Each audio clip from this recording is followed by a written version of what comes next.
เอาค่าใหม่สุมีน้องนั่นเองนะครับเนาะอันดังสุดก็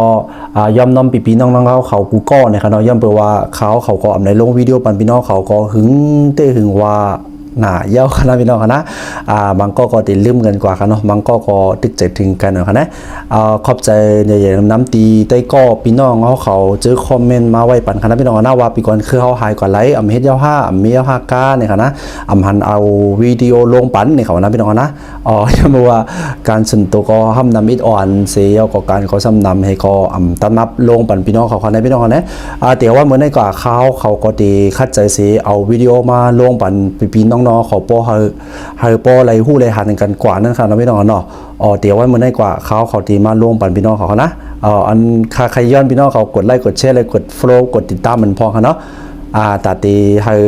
ห้ข่าวบ่มีแห่งใจแต่ตีเฮ็ดวิดีโอเขาดังกว่ามื้อนานนั่นค่ะเราไม่ต้องเนาะเอาข่าวมาได้จ้องมาค่ะว่าข้าได้เอาวิดีโออีสั่งลงปันพี่น้องเขานะครับพี่น้องนะพี่น้องเขาก็เลยตีมีรถลีโวค่ะนะลีโวก็เย้าก็วิโก้ก็เย้าค่ะนะตีมีรถ2รุ่นได้ค่ะนะตีเป็นโตโยต้านะหลายๆรุ่นก็มันก็เหมือนกันค่ะนะก็อันคาติมาลาเนี่ยเป็นโตโยต้านะครับพี่น้องเนาะลีโวกับวิโก้นะครับพี่น้องมันตีเหมือนกันคล้ายๆกันนั่นค่ะพี่น้องเนาะว่ามันได้เป็นหางคณะพี่น้องนะสองพี่น้องเขามีรถลุ้นในไว้อยู่คณะพี่น้องนะ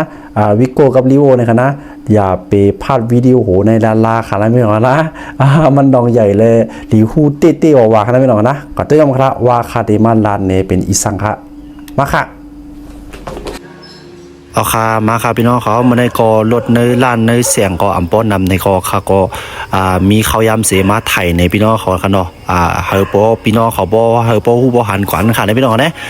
นั่นก็รถในเสียงก็มาในก็ห้ำห่างก็อิดอ่อนนะคะเนี่ยมาค่ะพี่น้องค่ะที่มันเลพี่น้องเขาค่ะเนาะอันนั้นก็เป็นรถลีโวค่ะนะพี่น้องนะเจ้าของมันก็บอกว่าสังวาลุงเก่งใหม่อันนั้นต่างคลองก็น้ำมันหายดึกๆค่ะนะพี่น้องนะน้ำมันหายดึกๆนึงเขาแล้วก็เพื่อเจ้าของลูกเก่งใหม่ขึ้นมาค่ะเนาะขึ้นมาวิ่งแหงค่ะนะพี่น้องนะเอาเกยความร้อนขึ้นค่ะนะพี่น้องนะเกยความร้อนขึ้นไฟโชว์ให้เขานะลองเกยความร้อนขึ้นว่าลองไฟโชว์เป็นโชว์เป็นสีเหลืองสีแดงสีเขียวในขยามลัดในพี่น้องเขาตั้งหมดตั้งเสียนะพี่น้องนะสำหรับพี่น้องเขามาหันวิดีโอในเป็นอันปออันตั้งสุดในก็ขยามเพชรไว้วิดีโอมีตั้งหลังปุ่นคณะพี่น้องนะอันหนึ่งก็ตัวตั้งหลังปุ่นคณะเป็นตั้งหูตั้งหันพี่น้องเขาหลายๆคณะพี่น้องคณะสำหรับไฟอันในโชว์เป็นอีหยังสำหรับไฟอันในขึ้นเป็นอีหยังเนี่ยคณะอันนี้ก็เป็นไฟมันขึ้นมากเนาะไฟขึ้นมากก็กำลังนำมันหายแล้วก็ขับไหลกว่าไหนคณะพี่น้องนะแล้วก็อันนำมันออกไกลต่อไอซีค่ะเนาะเป็นอีโจ้ค่ะนะเมื่อห้องค่ะเนาะนำมันออกกับไกลตัวไอซีนะครับพี่น้องนะไรหัวมันเป็นตีเป็นห้องค่ะนะเป็นตี EGR มันค่ะนะพี่น้องนะ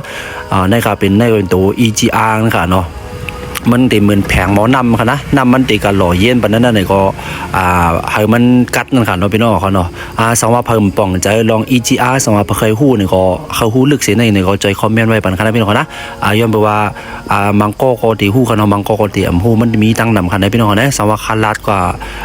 ป่องใจนี่ก็ใจคอมเมนต์ไว้เลยค่ะนะพี่น้องนะค่ะได้มาซับแรงในเฮ็ดวิดีโอสิมาซับแรงในปันพี่น้องๆเขาค่ะนะพี่น้องเขาเนาะนี่ค่ะหลายฮู้ว่าปัญหาของมันหลายฮู้ว่าสาเหตุเอียงของมันเป็นสังในหลายคู่ค่ะเราเป็นของเนาะอันนี้ก็เป็นรถลีโวค่ะนะนะครับอันนี้เป็น EGR ค่ะนะหน้าตานี่เหมือนในคณะมันดีอยู่จอมกันให้ในคณะพี่น้องนะตีไรที่คือป้อนเนี่ยจึงอันนี้ก็การเลยสั่งไอ้นั่นค่ะนะเพราะว่าน้ำมันหูเขาก่อนเนื้อแพงมันก็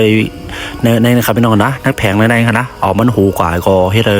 นำลิฟต์มันหายเขาก่อนในค่ะนะในโต๊ะ2โต๊ะเนี่ยเป็นโต๊ะนำค่ะนะพี่น้องนะโต๊ะเข้าโต๊ะออกกันค่ะนะ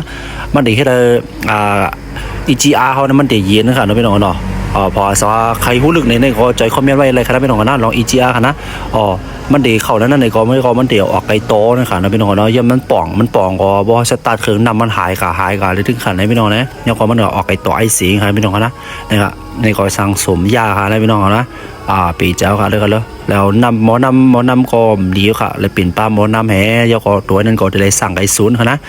รถรีโวรถตึกใหม่ค่ะเนาะเลยสั่งไก่ศูนย์เอาจากศูนย์มาลีกว่าค่ะพี่น้องนะค่อยกับมันติดไกด์นะคะเนาะค่อยกับมันก็ติดโชว์ลีมัน มันก็ตีเรียกว่าเหือพี่น้องเขามันเป็นของเต้นะคะเนาะอีสังก็เยี่ยวนั่นค่ะเนาะพี่น้องเขาเนาะสังว่าเขาใส่ของเต้มันก็ตีลีกว่าตีชูกว่านั่นค่ะได้พี่น้องนะเอาค่ะสองพี่น้องเขาเคยฮู้ลองโดดลองกันลองอีสังเสียมวันก็จอยคอมเมนต์ไว้เลยค่ะนะพี่น้องนะตีเอาวันมื้อนี้กว่าเฮาคาพี่น้องในก็ตีเลยมาทบกันตาสีค่ะพี่น้องค่ะตีตันเฮ็ดวิดีโอเสตีเข้าใจเฮ็ดวิดีโอเสมาถ่ายแหน่ลาดแหน่ปันพี่ๆน้องๆเฮาขวานั่นค่ะนะพี่น้องเนาะพี่น้องเพิ่นก็เลยสองวันไปเลยเช่นก็จอยอาโกเชปันอินค่ะนะพี่น้องนะค่ะได้เลยมีแฮงใจแต่เฮ็ดวิดีโอกว่าเข้าตั้งมื้อหน้านะครับพี่น้องค่ะเอาค่าใหม่สูงค่า